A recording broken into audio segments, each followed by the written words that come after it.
ಸಾಧಾರಣ ಕಾಲದ 18ನೆಯ ಭಾನುವಾರ. ಮೊದಲನೆಯ ವಾಚನ ಉಪದೇಶಕನ ಗ್ರಂಥದಿಂದ ವಾಚನ. ಉಪದೇಶಕನು ಹೇಳುವುದನ್ನು ಕೇಳಿ, ವ್ಯರ್ಥಗಳಲ್ಲಿ ವ್ಯರ್ಥ, ವ್ಯರ್ಥವೇ ವ್ಯರ್ಥ, ಎಲ್ಲವೂ ವ್ಯರ್ಥ. ಒಬ್ಬನು ಜ್ಞಾನದಿಂದಲೂ ತಿಳುವಳಿಕೆಯಿಂದಲೂ ಕೆಲಸ ಮಾಡಿ ಕಾರ್ಯವನ್ನು ಸಿದ್ಧಿಗೆ ತಂದ ಮೇಲೆ ಅದಕ್ಕಾಗಿ ಪ್ರಯಾಸ ಪಡದವನಿಗೆ ಅದನ್ನು ವಾರಸುದಾರನಾಗಿ ಬಿಡಬೇಕಾಗುತ್ತದೆ. ಇದು ಸಹ ವ್ಯರ್ಥವಲ್ಲವೇ? ಇದು ಅನ್ಯಾಯವಲ್ಲವೇ? ಲೋಕದಲ್ಲಿ ಮಾನವನ್ನು ಹೃತ್ಪೂರ್ವಕವಾಗಿ ಪಡುವ ಪ್ರಯಾಸದಿಂದ ಅವನಿಗೆ ಸಿಗುವ ಲಾಭವಾದರೂ ಏನು? ಅವನ ಮನಸ್ಸಿಗೆ ನೆಮ್ಮದಿ ಇಲ್ಲ, ಇದು ಸಹ ವ್ಯರ್ಥವೇ ಸರಿ. ಪ್ರಭುವಿನ ವಾಕ್ಯ. ದೇವರಿಗೆ ಕೃತಜ್ಞತೆ ಸಲ್ಲಲಿ.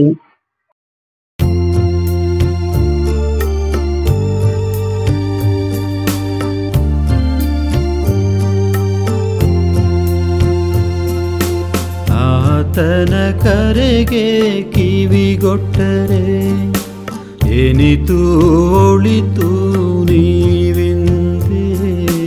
ಆತನ ಕರೆಗೆ ಕಿವಿಗೊಟ್ಟರೆ ಏನಿತು ಒಳಿತು ನೀವೆಂದೇ.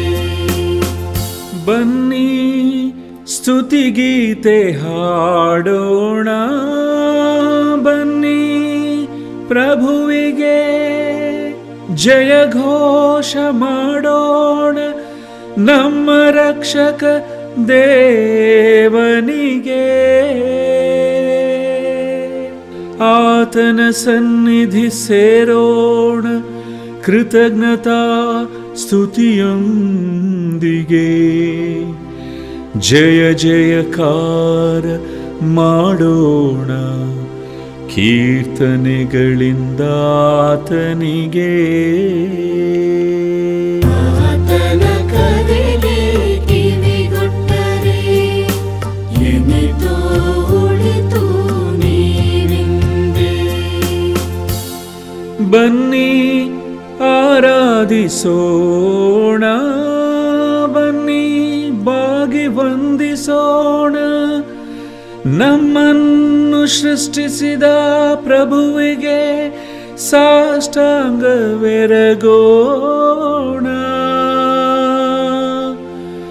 ಆತನೆಮ್ಮ ದೇವರು, ನಾವು ಆತನ ಕೈಮಂದೆ, ಆತನಿಂದಲೇ ಪಾಲನೆ ಪಡೆದ ಜನತೆ. ಆತನ ಕರೆಗೆ ಕಿವಿಗೊಟ್ಟರೆ ಏನಿತು ಒಳಿತು ನೀವೆಂದೇ. ಎರಡನೆಯ ವಾಚನ ಪೌಲನು ಕೊಲೊಸ್ಸೆರಿಗೆ ಬರೆದ ಪತ್ರದಿಂದ ವಾಚನ. ಸಹೋದರರೇ, ನೀವು ಯೇಸು ಕ್ರಿಸ್ತರೊಂದಿಗೆ ಪುನರುತ್ಥಾನ ಹೊಂದಿರುವುದಾದರೆ ಸ್ವರ್ಗೀಯ ವಿಷಯಗಳ ಕಡೆಗೆ ಗಮನ ಕೊಡಿ. ಕ್ರಿಸ್ತ ಯೇಸು ಸ್ವರ್ಗದಲ್ಲಿ ದೇವರ ಬಲಗಡೆಯಲ್ಲಿ ಆಸೀನರಾಗಿದ್ದಾರೆ. ನೀವು ಕ್ರಿಸ್ತ ಯೇಸುವಿನೊಂದಿಗೆ ಮರಣ ಹೊಂದಿರುವುದರಿಂದ ಅವರೊಂದಿಗೆ ನಿಮ್ಮ ಜೀವ ದೇವರಲ್ಲಿ ಮರೆಯಾಗಿದೆ. ನಿಮ್ಮ ಮನಸ್ಸು ಪ್ರಾಪಂಚಿಕ ವಿಷಯಗಳ ಮೇಲೆ ಅಲ್ಲ, ಸ್ವರ್ಗೀಯ ವಿಷಯಗಳ ಮೇಲೆ ಕೇಂದ್ರೀಕೃತವಾಗಿರಲಿ. ಕ್ರಿಸ್ತ ಯೇಸುವೇ ನಿಮ್ಮ ನೈಜ ಜೀವವಾಗಿದ್ದಾರೆ. ಅವರು ಪುನರಾಗಮಿಸುವಾಗ ನೀವು ಸಹ ಅವರ ಮಹಿಮೆಯಲ್ಲಿ ಪಾಲುಗಾರರಾಗಿ ಅವರೊಂದಿಗೆ ಪ್ರತ್ಯಕ್ಷರಾಗುವಿರಿ. ನಿಮ್ಮಲ್ಲಿರುವ ಪ್ರಾಪಂಚಿಕ ಆಶೆ ಆಕಾಂಕ್ಷೆಗಳನ್ನು ತ್ಯಜಿಸಿರಿ. ಆಧಾರ, ಅನೈತಿಕತೆ, ಕಾಮಾಭಿಲಾಷೆ, ದುರಾಲೋಚನೆ, ವಿಗ್ರಹಾರಾಧನೆಗೆ ಸಮವಾಗಿರುವ ಲೋಭ ಇವುಗಳನ್ನು ದಮನ ಮಾಡಿರಿ.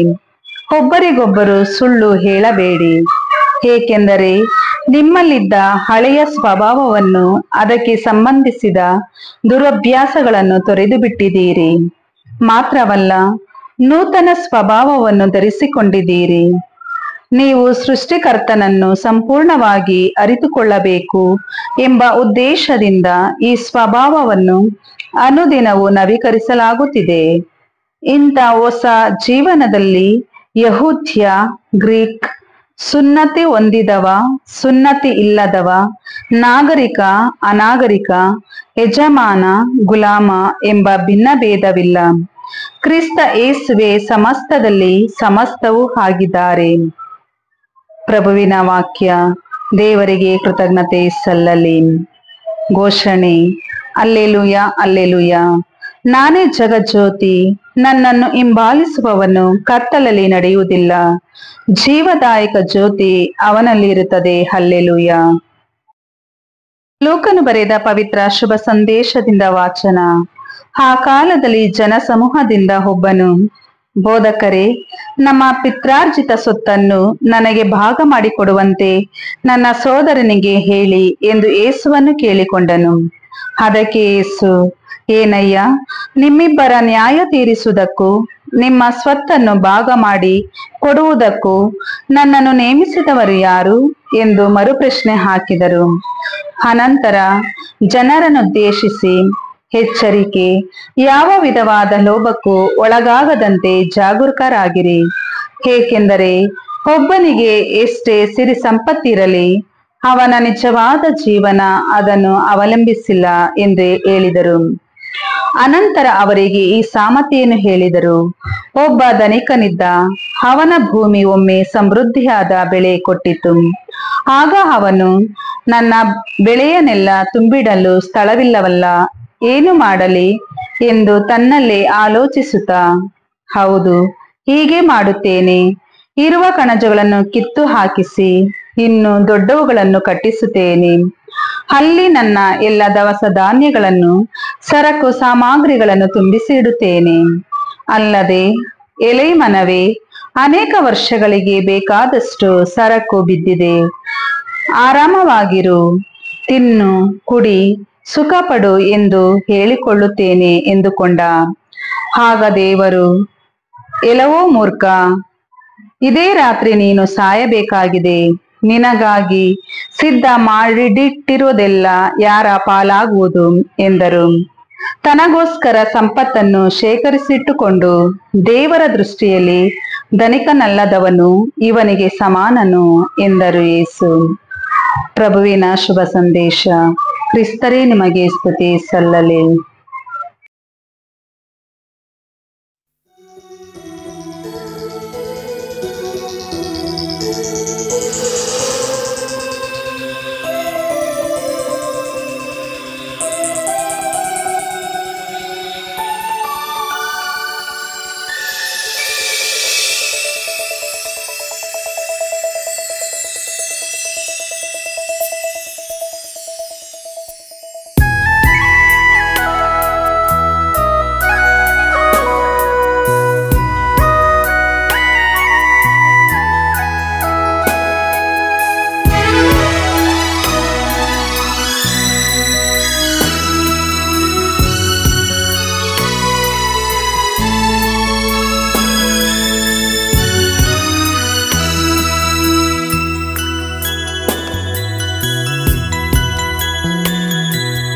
ಆನಂದ ಕೊಡಲು, ಆರೋಗ್ಯ ಕೊಡಲು ಪ್ರಭು ಯೇಸು ಕರೆಯುತ್ತಿಹರು. ನಿನ್ನನ್ನೇ ಕರೆಯುತ್ತಿಹರು. ಆನಂದ ಕೊಡಲು, ಆರೋಗ್ಯ ಕೊಡಲು ಪ್ರಭು ಯೇಸು ಕರೆಯುತ್ತಿಹರು. ನಿನ್ನನ್ನೇ ಕರೆಯುತ್ತಿಹರು.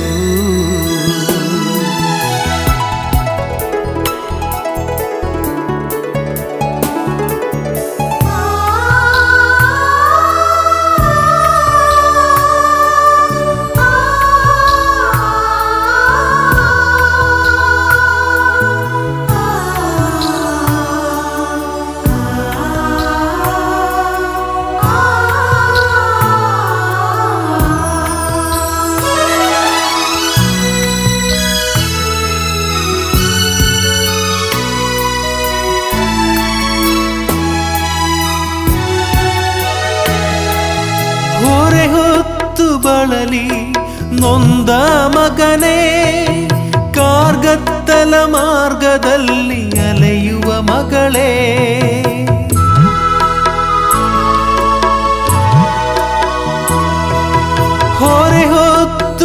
ಕೊಡಲಿ ನೊಂದ ಮಗನೇ, ಕಾರ್ಗತ್ತಲ ಮಾರ್ಗದಲ್ಲಿ ಅಲೆಯುವ ಮಗಳೇ, ನಿನ್ನನ್ನು ರಕ್ಷಿಸಲು ಕರವ ಚಾಚಿ ಶ್ರೀ ಯೇಸು ಕರೆಯುತ್ತಿಹರು.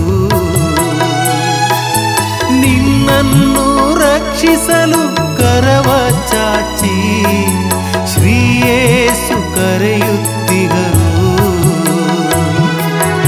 ಆನಂದ ಕೊಡಲು ಆರೋಗ್ಯ ಕೊಡಲು ಪ್ರಭು ಯೇಸು ಕರೆಯುತ್ತಿಹರು.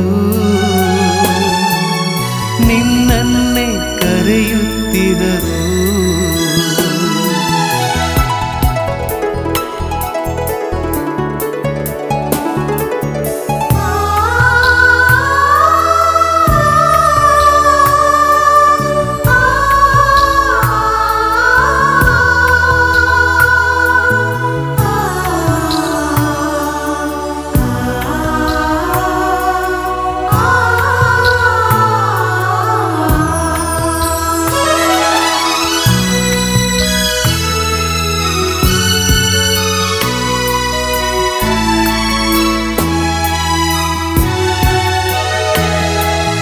ಯಾರಿಲ್ಲ ನನಗೆ ಎನ್ನುವ ಮಗಳೇ, ಏಕಾಂಗಿಯಾಗಿ ಅಲೆಯುವ ಮಗನೇ,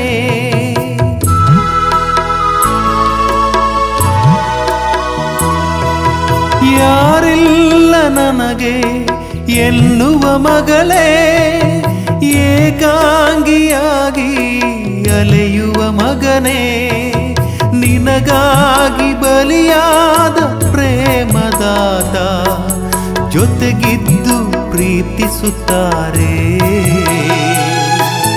ನಿನಗಾಗಿ ಬಲಿಯಾದ ಯೇಸುದೇವ ಜೊತೆಗಿದ್ದು ಪ್ರೀತಿಸುತ್ತಾರೆ.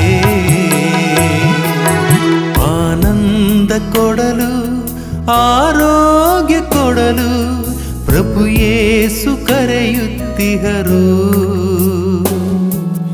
ನಿನ್ನನ್ನೇ ಕರೆಯುತ್ತಿಹರು. ಆನಂದ ಕೊಡಲು ಆರೋಗ್ಯ ಕೊಡಲು ಪ್ರಭು ಯೇಸು ಕರೆಯುತ್ತಿಹರು. ನಿನ್ನನ್ನೇ ಕರೆಯುತ್ತಿಹರು.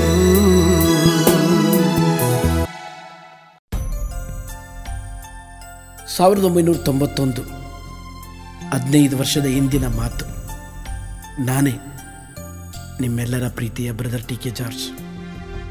ಬಾಳಲ್ಲಿ ನೊಂದು, ಪ್ರೇಮದಲ್ಲಿ ಸೋತು, ಶಾಂತಿಗಾಗಿ ಅಲೆದಲೆದು ಕೊನೆಗೆ ಡಿವೈನ್ ಧ್ಯಾನ ಮಂದಿರಕ್ಕೆ ಬಂದೆ. ಯೇಸುವಿನ ವಾಕ್ಯವನ್ನು ಕೇಳಿ, ಯೇಸುವಿನ ಪ್ರೇಮವನ್ನು ಹೊಂದಿ, ಸಿನಿಮಾ, ನಾಟಕ, ಆರ್ಕೆಸ್ಟ್ರಾ ಎಲ್ಲವನ್ನು ತ್ಯಜಿಸಿ ದೇವರ ವಾಕ್ಯ ಸಾರಲು ಡಿವೈನ್ ಗುರುಗಳೊಂದಿಗೆ, ಬೇರೆ ಗುರುಗಳೊಂದಿಗೆ ದೇಶ ವಿದೇಶಗಳಲ್ಲೆಲ್ಲ ಹೋಗಿ ಸುವಾರ್ತೆ ಸಾರಿದೆ. 15 ವರ್ಷವೂ ನನ್ನ ಯೇಸು ಮತ್ತೆ ಪಾಪದಲ್ಲಿ, ರೋಗದಲ್ಲಿ ಬೀಳದಂತೆ ನನ್ನನ್ನು ಕಾಪಾಡಿದರು. ಅದೆಷ್ಟೋ ಕಷ್ಟಗಳು, ಪ್ರೀತಿಸಿದವರ ಮರಣಗಳು, ಹಲವಾರು ಶೋಧನೆಗಳು ಎಲ್ಲವನ್ನ ಗೆಲ್ಲಲು ಶಕ್ತಿ ಕೊಟ್ಟರು.